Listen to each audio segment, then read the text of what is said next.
الحمد للہ رب العالمین والصلاة والسلام علی سید الانبیاء والمرسلین اما بعد فاعوذ باللہ من الشیطان الرجیم بسم اللہ الرحمن الرحیم یا رب لک الحمد کما ینبغی لجلال وجہک وعظیم سلطانک رب اشرح لی صدری ویسر لی امری واحلل عقدۃ من لسانی یفقہوا قولی رب زدنی علما۔ السلام علیکم ورحمۃ اللہ وبرکاتہ۔ پارہ نمبر 25 سورۃ زخرف، اردو ترجمہ اور تفسیر۔ گزشتہ سبق میں آیت نمبر 15 تک ہم نے پڑھ لیا۔ آج کے سبق میں آیت نمبر 16 سے آغاز کر رہے ہیں۔ رکوع بہت امپورٹنٹ ہے، خاموشی اور توجہ سے سنیے گا اور ہر بات پر آپ نے غور کرنا ہے اور معاشرے کے ساتھ، زمانے کے ساتھ ریلیٹ کرتے ہوئے ان توحید پر مبنی دلائل پر غور و فکر کرنا ہے۔ گزشتہ رکوع کی آخری آیت یعنی آیت نمبر 15 میں ہم نے ذکر کیا کہ وَجَعَلُوا لَهُ مِنْ عِبَادِهِ جزءا ان الانسان لکفور مبین، کہ مشرکوں نے اس اللہ کے لیے اسی کے بندوں سے اولاد بنا رکھی ہے، بے شک انسان کھلا ہوا ناشکرا ہے۔ تو لکفور مبین، لا جو ہے وہ مبالغے کے صیغے کے لیے آ گیا، لکفور مطلب از حد ناشکرا۔ اس کے بعد ذکر ہوتا ہے اگلے رکوع کا۔ اگلے رکوع میں جو پہلی آیت ہے اَمِ اتَّخَذَ مِمَّا يَخْلُقُ بَنَاتٍ وَأَصْفَاكُمْ بِالْبَنِينَ، کیا اللہ نے پسند کر لی ہیں اپنے لیے اپنی مخلوق سے بیٹیاں اور مخصوص کر دیا ہے تمہیں بیٹوں کے ساتھ؟ اور جب اطلاع دی جاتی ہے ان میں سے کسی کو اس کی جس کی نسبت اس نے رحمان کی طرف کی ہے تو اس کا چہرہ فرتے رنج سے سیاہ ہو جاتا ہے اور اس کا دل غم سے بھر جاتا ہے۔ کیا وہ ایسی اولاد جنے گا جو پروان چڑھتی ہے زیوروں میں اور وہ مباحثہ کے وقت اپنا مدعا واضح نہیں کر سکتی؟ شروع سے ہم پڑھتے آ رہے ہیں کہ رحمان کے لیے کفار نے بہت سے گروہ بنا لیے، عقائد بنا لیے۔ کچھ نے بیٹے رب العالمین کی طرف منسوب کیے کہ یہ رب العالمین کے بیٹے ہیں، جیسے عیسیٰ اور عزیر۔ بالکل اسی طرح سے بیٹیوں کے بارے میں بھی ہم نے عقائد پڑھے کہ فرشتے وہ ان کو نسبت دیتے، فرشتوں کو کفار مکہ، مشرکین مکہ، کس کی طرف؟ اللہ کی طرف، کہ یہ اللہ کی بیٹیاں ہیں۔ اب اس پر بہت ڈیٹیل میں قرآن کریم میں یہاں پر مباحثہ ہے۔ ان آیات میں جو دلائل ہیں ان کو بڑے غور سے سننے کی ضرورت ہے۔ اللہ تعالیٰ فرماتا ہے کہ اللہ جس طرح بیٹوں سے پاک اور منزہ ہے، اسی طرح بیٹیوں سے مبرہ ہے۔ بیٹیاں یا بیٹے رب العالمین کی اولاد دونوں ہی نہیں ہیں۔ اولاد کی ضرورت پڑتی کیوں ہے؟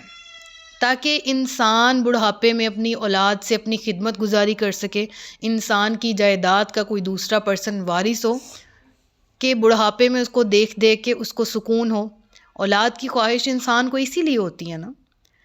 اللہ تعالیٰ اولاد سے ہی پاک ہے، منزہ ہے، سبحان، ہر عیب سے پاک ہے۔ کیوں؟ وہ ہمیشہ سے ہے، ہمیشہ رہے گا۔ انسان کو اولاد کی ضرورت پڑتی ہے کیونکہ اسے چاہیے، اس سے کام لینے ہیں، اس کی انٹینشنز ہوتی ہیں اولاد سے، لیکن اللہ وحدہ لا شریک پوری کائنات کا پورا نظام سر انجام دے رہا ہے۔ یہاں فقط کفار کی اس جو ایک طرح سے غلط نظریات اور عقائد ہیں ان کا رد کرنے کا انداز اپنایا گیا ہے کہ اللہ فرماتا ہے کہ اپنے لیے تم بیٹوں کو پسند کرتے ہو اور بیٹیوں کو اللہ کی طرف منسوب کر دیتے ہو کہ یہ اللہ کی بیٹیاں ہیں جیسے کہ فرشتے۔ اپنی حالت تمہاری یہ ہے کہ اگر بتایا جائے کہ تمہارے ہاں بیٹی پیدا ہوئی ہے تو گھر میں صفے ماتم بیت جاتی ہے، چہروں پر مایوسی کی سیاہی پھیل جاتی ہے، دل غم سے بھر جاتا ہے۔ اور بڑی حیرت کی بات ہے کہ ایسی جنس کی نسبت اللہ کی طرف کرنے میں تمہیں حیا نہیں آتی۔ یہاں تک کہ بیوی اگر بیٹی کی ولادت اس کے گھر میں ہوتی نا، بیوی بیٹی جنتی، تو اس گھر میں آنا جانا بند کر دیتے تھے۔ ایک عرب عورت نے ایک مشہور شعر لکھا اور وہ بہت فیمس ہے، وہ میں یہاں پر پڑھتی ہوں کہ وہ کہتی ہے، اپنے خاوند کی بے رخی کا اظہار ان الفاظ میں کرتی ہے، ما لأبی حمزہ لا یأتینا یظل فی البیت الذی یلینا غضبان اللہ نلد البنینا وانما نأخذ ما اعطینا. وہ کہتی ہے کہ میرے خاوند ابو حمزہ کو کیا ہو گیا کہ اب وہ ہمارے ہاں آتا ہی نہیں اور ساتھ والے مکان ہی میں رہتا ہے. وہ اس لیے غضبناک ہے کہ ہم بیٹے کیوں نہیں جنتی، اس میں ہمارا کیا قصور ہے. وَإِنَّمَا نَأْخُذُ مَا أُعْطِينَا، ہمیں تو جو ملتا ہے ہم وہی لیتی ہیں. تو یہاں پر رب العالمین نے ذکر کیا نا أَوَمَنْ يُنَشَّأُ فِي الْحِلْيَةِ وَهُوَ فِي الْخِصَامِ غَيْرُ مُبِينٍ، کیا وہ ایسی اولاد جنے گا جو پروان چڑھتی ہے زیوروں میں اور وہ مباحثہ کے وقت اپنا مدعا واضح نہیں کر سکتی. اب دیکھیں کتنے مضبوط انداز سے یہاں دلیل دی جا رہی ہے، اور واقعی ہماری صفت ہے. میں اگر بیٹی ہوں تو میں تو اس سے 110% ریلیٹ کروں گی. ٹھیک ہے، صنف عورت کو یہاں پر ذکر کیا گیا کچھ اس طرح سے کہ رب العالمین فرماتا ہے کہ بچیاں تو ناز و نرم میں پلتی ہیں نا، وہ کسی مجلس میں اپنا مدعا واضح طور پر بیان کرنے سے ہی ہچکچاتی ہیں. کیا ان سے یہ توقع کی جا سکتی ہے کہ مملکت خداوندی کے فرائض و مہمات کو وہ کامیابی سے سر انجام دے سکیں جو ان کو رب العالمین کے ساتھ شریک ٹھہرایا جا رہا ہے مؤنث کے طور پر؟ یعنی یہاں پر ذکر ہوا کہ عورت تو صنف نازک ہے. عورت کو اپنے لیے تم بحیثیت اولاد پسند نہیں کرتے اور تم خالق کی طرف اس کو نسبت دیتے ہو، حالانکہ تم انسان ہو، تمہیں ضرورت ہے اولاد کی، مؤنث کی بھی مذکر کی بھی، اور وہ اللہ ہے جس کو نہ ضرورت ہے مذکر کی نہ ضرورت ہے مؤنث کی، اور تم اس کی طرف نسبت دیتے ہو دونوں کو، مذکر کو بھی اور مؤنث کو بھی. لہٰذا یہاں ان آیات سے ہمارے سامنے جو بات آتی ہے، اول تو یہ أَوَمَنْ يُنَشَّأُ فِي الْحِلْيَةِ، یہاں سے ایک مسئلہ سامنے آتا ہے کہ عورت کے لیے زیور پہننا جائز ہے.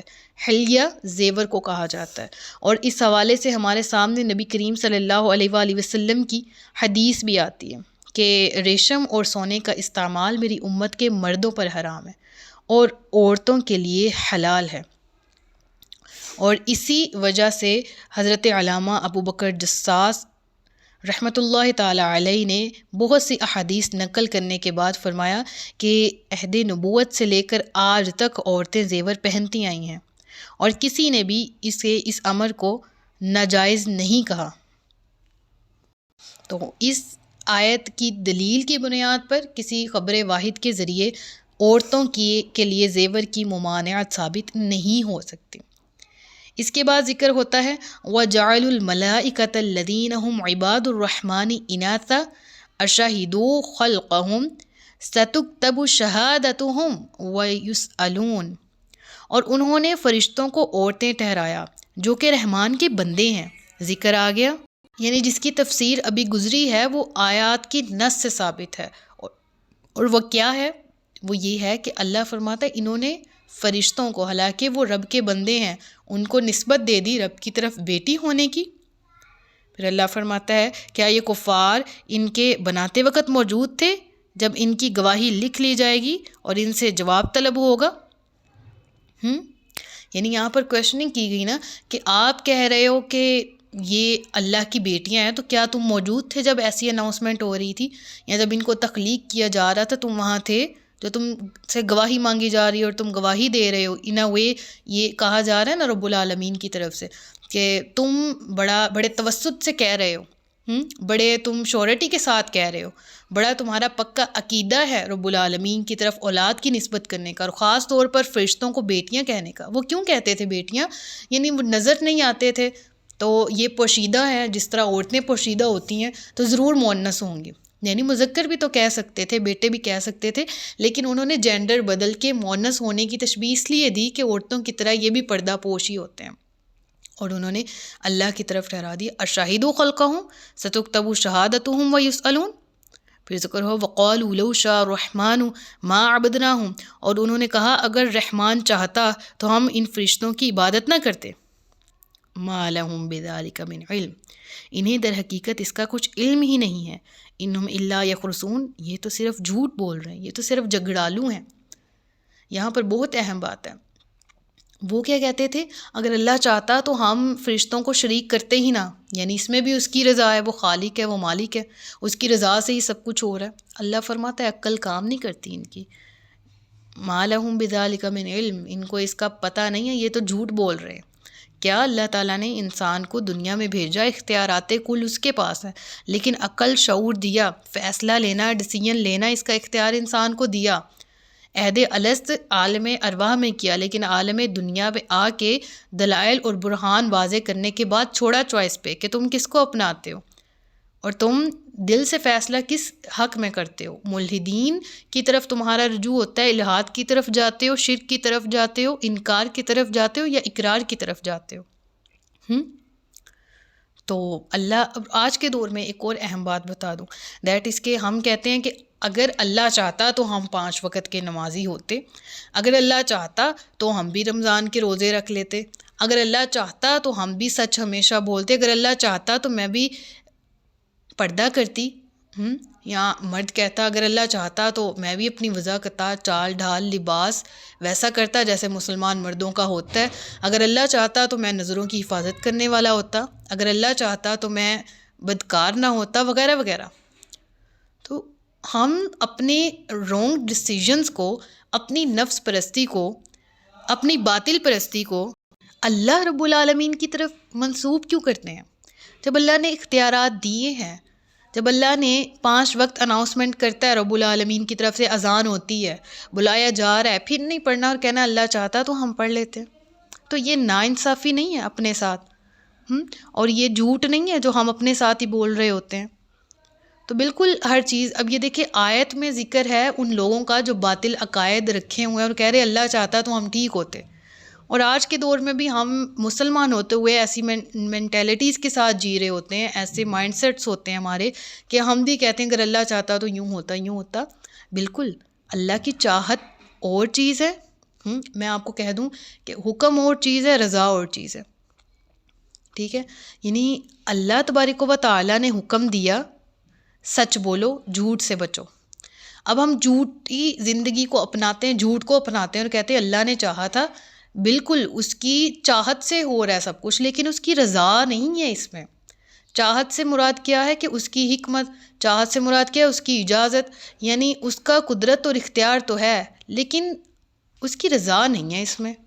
بالکل اسی طرح سے ممنوعات بھی بتا دیں اللہ رب العالمین نے، ریسٹرکشنز بھی بتا دیں، ان سے ریلیونٹ انسٹرکشنز بھی بتا دیں، احکامات بھی بتا دیے، what to do، how to do اور do not، یہ دونوں چیزیں کلیئر ہیں۔ اس کے باوجود اگر تم اس طرف جاتے ہو تو بلا شبہ اختیار اللہ کا ہی ہے، اگر تم رونگ سائڈ کی طرف جاتے ہو تو اختیار اللہ کا، لیکن رضا اللہ کی نہیں ہے اس میں۔ اس پوائنٹ کو سمجھیے کہ بلا شبہ اختیار اللہ کا ہے، اگر اللہ چاہتا تو یوں ہوتا، یوں ہوتا، بلا شبہ، لیکن رضائے الہی یہ ہمیں درکار ہے، ہم نے رضائے الہی کا خیال رکھنا ہے، ٹھیک ہے؟ جس میں اللہ راضی ہو، جس سے اللہ ناراض ہو، ہم نے وہ امور نہیں کرنے، ٹھیک ہے؟ اس آیت کی روح سے اچھے سے سمجھ لیجئے گا، اللہ تعالیٰ ہمیں اس کے مطابق عمل کرنے کی توفیق دے کہ ہمیں کس طرح سے زندگی گزارنی ہے اور کن امور سے بچنا ہے۔ پھر ذکر ہوا یا کیا اس سے پہلے ہم نے انہیں کوئی کتاب دی ہے جسے وہ مضبوطی سے تھامے ہوئے ہیں، بلکہ انہوں نے کہا ہم نے اپنے باپ دادا کو ایک دین پر پایا اور ہم ان کے نقش قدم پر ہی راہ پانے والے ہیں۔ اس سے پہلے کوئی واضح حکم نہیں آیا، بس باپ دادا کا دین، باپ دادا کے طریقے، ہم تو انہی پر چلنے والے۔ اور ایسے ہی ہم نے تم سے پہلے جب کسی شہر میں کوئی ڈر سنانے والا بھیجا تو وہاں کے خوشحال لوگوں نے یہی کہا کہ ہم اپنے باپ دادا کو ایک دین پر ہم نے پایا اور ہم ان کے نقش قدم پر ہی چلنے والے اور اس کی پیروی کرنے والے ہیں۔ نبی نے فرمایا کیا اگرچہ میں تمہارے پاس اس سے بہتر دین لے آؤں جس پر تمہارے باپ دادا کو پایا ہے، جس پر تم نے اپنے باپ دادا کو پایا ہے؟ تو انہوں نے کہا جس کے ساتھ تمہیں بھیجا گیا ہے ہم اس کے انکار کرنے والے۔ یہاں پر ہمارے سامنے پوری فلسفی سمجھ آ جاتی، پوری مکہ کے لوگوں کی مینٹیلٹی، پوری اس وقت کے انکار کرنے والوں کے مائنڈ سیٹس، اور یہ کہ صرف ضد اور عناد تھا۔ کہتے ہیں باپ دادا کے دین، اللہ فرماتا ہے اس سے پہلی قوموں نے بھی انکار کیا تھا اسی وجہ سے کہ پہلے بہکے ہوئے تھے، ہم بھی بہکے ہوئے ہیں، ہاں ہم نے اسی پر رہنا۔ اور اللہ کے نبی فرماتے ہیں کہ اگر میں اس سے بہتر بات بتاؤں تمہیں، بہتر بات کیا ہے کہ خالص پیور دین کیا ہے اس کی طرف بلاؤں تو تم آؤ گے؟ نہیں، ہم انکار کرنے والے ہیں،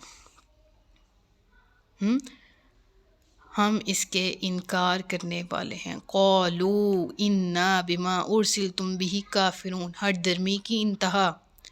فانتقمنا منہم فانظر کیف کان عاقبۃ المکذبین، تو ہم نے ان سے بدلہ لیا، تو دیکھو جھٹلانے والوں کا کیسا انجام ہوا۔